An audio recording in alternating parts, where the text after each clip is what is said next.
देना है, हार जाऊं जीत जाऊं ये रहे न रहे, लेकिन ऐसा बीज वो बो के जा रहे हैं। अभी उन्होंने, मैंने प्रदीप सिंह का ही पढ़ा हुआ है, ये बहुत इनका मैं बहुत ज्यादा पढ़ता हूँ ध्यान से। वक्फ बोर्ड का कि जो जितनी जमीन है उसका भी सर्वे शुरू हो रहा है, मदरसों का सर्वे, बताइए आपको मदरसों का सर्वे, इसलिए कि आज जो बच्चा 10 साल का है वो 20 साल के बाद कैसा नागरिक बनेगा, उसको मैथ नहीं पढ़ना है, साइंस नहीं पढ़ना है। आप ये सोचिए कि वो ऐसा वातावरण में बीज नया बो रहे हैं हम, उस तरह की उम्मीद है कि आने वाली पीढ़ियां याद करेंगे कि हाँ कोई एक ऐसा आया था जरूरी जो सोच रहा था हमारे भविष्य में। अभी जो मदरसों सर्वे वो उसमें ही आ रहा है कि आप इनको नॉर्मल एजुकेशन की तरह भेजिए, क्योंकि 20 साल के बाद अगर विज्ञान पढ़ना चाहे विज्ञान पढ़े, अपनी चीजें पढ़े। योगी जी वो काम कर रहा है। ये जो है मैंने एक बात सर, मैंने ये जो बात है काफी साल हो गए इस बात को, मैंने पाकिस्तान की टीवी डिबेट में इस बात सुनी थी। वहां पर उनके किसी सीनियर जर्नलिस्ट ने बात कही कि ये सड़कें बनाना, फ्लाईओवर बनाना, मेट्रो कहीं पर चलवा देना, ये बड़े काम नहीं होते, ये बड़ी चीजें नहीं है। सरकार आती किस लिए है? कोई भी सरकार क्यों है? सरकार है पॉलिसी देने के लिए, सरकार है कानून बनाने के लिए। आपको डायरेक्शन तय करनी है आपकी समाज की क्या होनी चाहिए। वो काम अगर कोई कर रहा है तो फिर वो काम तो, और वो छाते में हाथ डाल ले, वही कर सकता है जिसके पास उसका विजन हो। जो बात जो कही जाती, दलगत हित से उठकर देश हित के बारे में सोचे, कि जो आगे की पीढ़ियों के बारे में सोच रहा हो कि उनका जीवन कैसा होगा, उनके लिए हम क्या लिगेसी छोड़कर जा रहे हैं। जो ये सोचेगा वो इन बड़े बदलावों के बारे में सोचेगा। जो फॉर एग्जाम्पल छोटा सी चीज थी, यूपी के प्राइमरी स्कूलों में अटेंडेंस, अटेंडेंस टीचर को अटेंडेंस लगानी पड़ेगी मोबाइल से, ऐप के जरिए। वो छोटी बात, वो काम भी रोक दिया लोगों ने। छोटी बात है क्योंकि 2 करोड़ बच्चे स्कूल में पढ़ते हैं और सारे पीडीए वाले बच्चे हैं, सारे SC ST समाज के बच्चे हैं। अखिलेश यादव ने अखिलेश यादव के बच्चे लॉरेटो में पढ़े, लामाटे में पढ़े, उनमें समय तो वो होता है बायोमेट्रिक होता है। वो उनके बच्चे इंग्लैंड में पढ़ते हैं और बायोमेट्रिक होता है। गरीब के बच्चे के स्कूल में टीचर का बायोमेट्रिक नहीं होगा। जब कोई आदमी रिफॉर्म करना चाह रहा है, समाज की तरफ से इनर्शिया दिखाया जाता है, अड़चन आती तो मैं समझ सकता हूँ, लेकिन जैसे ये फैसिलिटी बदलती है तो बहुत से परेशानी, बहुत से लोग दुखी हो सकते हैं। लेकिन सर ये काम दूसरा है ना, जिसमें आपको अपने साथी को भी रखना है। भाई अपना ही साथी हाथ पकड़ रहा है, उसका कोई वेस्टेड इंटरेस्ट जुड़ा हुआ है। ऐसी परिस्थितियों से आगे निकलना, किससे लड़ेंगे आप? किससे लड़ेंगे आप? ये जो जब आपको कुछ पाने की इच्छा होगी तो आप लड़ नहीं पाएंगे। जब आप अपनी कुर्सी बचाने की चिंता में होंगे तो आप लड़ नहीं पाएंगे। जब ये दोनों नहीं होगा तो आप योगी आदित्यनाथ होंगे।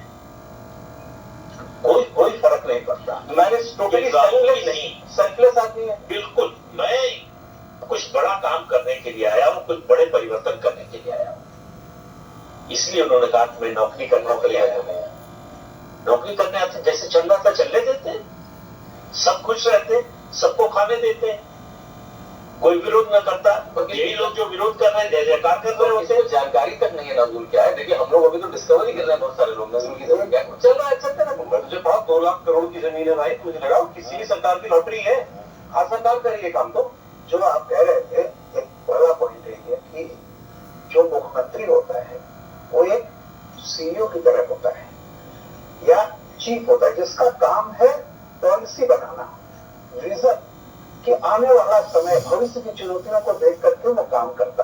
बाकी एग्जीक्यूशन के लिए तो पूरी ब्यूरोक्रेसी है, नीचे से ग्राउंड से लेकर के लेफ्ट से लेकर के वो सब बैठे हुए हैं, वो काम करेंगे।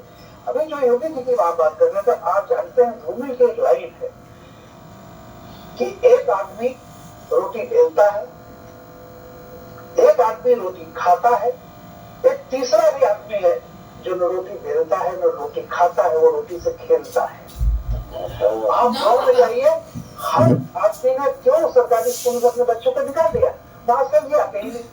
तो यानी जनता जो है वो इसको मानती है कि मास्टर समय से आए, और योगी जी चाहते हैं समय से आए, लेकिन बीच में वो तीसरा आदमी है जो न रोटी बेलता है न रोटी से खाता है, न रोटी खाता है रोटी से खेलता है।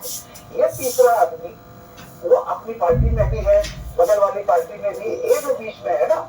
इसीलिए आप देखिए कि अगर मासेस की बात आप करेंगे तो योगी वो काम कर रहे हैं, क्योंकि 25 साल 20 साल से आदमी जो सांसद रहा है गोरखपुर जैसी जगह से, उनको सब एक जड़ का पता है कि कैसे कैसे करप्शन और कहाँ कहाँ क्या होता है, और वो अब बिल्कुल जड़ पर प्रहार कर रहे हैं, तमाम अवरोध आएंगे।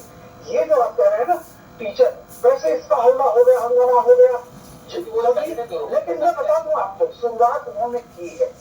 देखिए जेम्स वाट ने जब पता किया कि भाप में ताकत होती है, तो उसने इंजन नहीं बनाया भाप का, इंजन और बनाने वाले होंगे, लेकिन जो भी उसमें से है, नरसिंह राव उसमें से थे कि खोलो मेरा काम यह न करके गा रहा हूँ। मोदी, मैं कहता मोदी मेरे मुद्दे क्यों नहीं भाई, तो आप मुझे कोई आदमी आया 2014 में, मैंने सबके अकाउंट खोल दो, अकाउंट खोल दो, साथ कैसे खोलेंगे, होगा टाइम दे दिया, कितने महीने में हो जाना चाहिए, बना खोल रहे। ऐसी त्रासदी से हम निकल न पाते अगर ये काम जैम जो जैम नहीं बनाई, अगर वो न होता, लोगों तक मदद पहुंच ही नहीं पाती।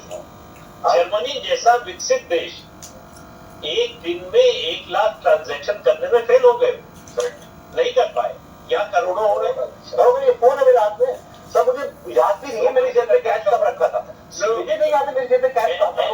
एस जयशंकर जो विदेश मंत्री है, उन्हीं का सुनाया हुआ किस्सा है। कोरोना के दौरान अमेरिका के उनका बेटा वहां रहता है, किसी रेस्टोरेंट में जा रहे थे खाना खाने के लिए, तो उस समय सबको सर्टिफिकेट दिखाना होता था। बेटे ने कागज निकाला, उनको वो निकालता विजन अगर होता तो क्या एक जानते हैं यूपीआई, आज जिसको अमेरिकी एम्बेसडर जाकर के सब्जी खरीद रहा था सरोजी नगर या कहाँ पे, वो फोटो घुमाया था, वो देख रहा था आश्चर्य से, वो भी इसलिए संभव हुआ कि जैम था। एक चीज अभी तो आपने कही, आप दोनों में से किसी ने, फैसला लेना चाहे वो अनपॉपुलर, ये बहुत फोन आएगा ना, शायद अनपॉपुलर भी ना हो, मीडिया में अनपॉपुलर कैसे बना। अगर मैं इस डिजिटल सिग्नेचर वाली digital attendance 5 lakh teacher 2 crore बच्चे, 1 लाख बच्चों को टारगेट करना, किसके सुनेंगे, किसके सुनेंगे? 2 करोड़ बच्चे जाते हैं, उनके पास कोई साधन नहीं है, वो प्राइवेट स्कूल नहीं जा पाएंगे, वो इसी स्कूल में जाते हैं। अब आपने किसका उदाहरण दिया था, योगी जी की तुलना किनसे हो रही थी, सिंगापुर वाले का नाम था ली वो डिक्टेटर पूरा, लेकिन आपके पास सिंगापुर उनका था, सिंगापुर पूरा कहाँ कर लिया, इतना सा है सिंगापुर, उसमें भी एक डिक्टेटर। ये हिंदुस्तान थोड़ी यूपी है, और इसके ऊपर भी एक डेमोक्रेटिकली इलेक्टेड चीफ मिनिस्टर है, और जो अपना ही बिल पास कराने के लिए अपने लोगों से लड़ रहा है, अपनी विधानसभा पास करा के अपनी विधान परिषद में टक गया। ये प्रॉब्लम पैर में बेड़ी बांध के दौड़, पैर में बेड़ी बांध के दौड़। लेकिन और फिर आपको हिसाब भी चाहिए हर 5 साल में, क्या किया बताओ, क्या किया बताओ। एक लाइन कोई शिकायत भी नहीं कर सकता कि मैं तो करना चाह रहा था लेकिन इस वजह से नहीं कर पाया। एक लाइन समझ हो गया, उगलेगा क्षितिज एक दहकता हुआ सूरज, वातावरण में बीज नया बो रहा हूं मैं। क्या बात, ये तो है बीज, वो ये फिर हो सकता है उनके इस समय में बना, लेकिन जो सुधार के बीज इन्होंने शुरू किए हैं, इसकी always goes in forward direction. एक बात आपको बता दूं, आज आप जो कर रहे हैं ठीक है, आने वाला समय झुठला नहीं सकते, क्योंकि जनता ने बन जाता है अच्छा काम करने चाहिए थे, काम तो करना ही पड़ेगा। जो आया है, जो अध्यापक आज कितने दिन बचेगा देश में ये टेक्नोलॉजी से, देश समझ उसको उठा लगाना ही पड़ेगा। आप जानते हैं सौरभ जी, जब कंप्यूटर आए तो हमारे यहाँ मैं कहीं समझे, हमारे यहाँ तो लोग क्या कहते थे कि पैसा दीजिए तो मैं सीखूंगा, अब हालत यह है पैसा देकर लोग सीख रहे हैं। देखिए समय खत्म हो गया, मैंने कहीं पढ़ा पॉलिटिक्स की कहीं पर किसी किताब में कि इलेक्टोरेट से कहा गया है, आपसे हमसे कहा गया है, किसी ने आपका नाला बनवा दिया, किसी ने आपका घर बना दिया, किसी ने आपकी सड़क बनवा दी, इससे बड़ी बात है इनको रिवॉर्ड मत करो, रिवॉर्ड इंटेंशन को करो, रिवॉर्ड द इंटेंशन, नियत को इनाम दो, किसकी नियत आपको ठीक लगती है, गलत तो नहीं कहा सर? बिल्कुल बिल्कुल बिल्कुल। जो भाषण है योगी जी का असेंबली में वही है कि मैं नाली खड़ंजे वाला मुख्यमंत्री नहीं हूं, बड़े बदलाव करने के लिए कोई बात नहीं, और मौलिक बदलाव करने के लिए आया, इस व्यवस्था को बदलने आया। तो आपको अगर उस नेता में वो नियत दिखाई दे तो उसके हाथ मजबूत कीजिए, नहीं तो कोई और आएगा फिर कभी। बहुत शुक्रिया सर, प्रदीप जी बहुत धन्यवाद, रामगंज बहुत शुक्रिया, चांद्र बहुत शुक्रिया आपका। कॉफी पर पूछे तो मैं आज इतना ही, आपसे फिर मुलाकात होगी 6 बजे एक नए मुद्दे पर। फिलहाल एक ब्रेक के बाद हम आपको दिखाएंगे रांची में कैसे बारिश का कहर देखने को मिल रहा है।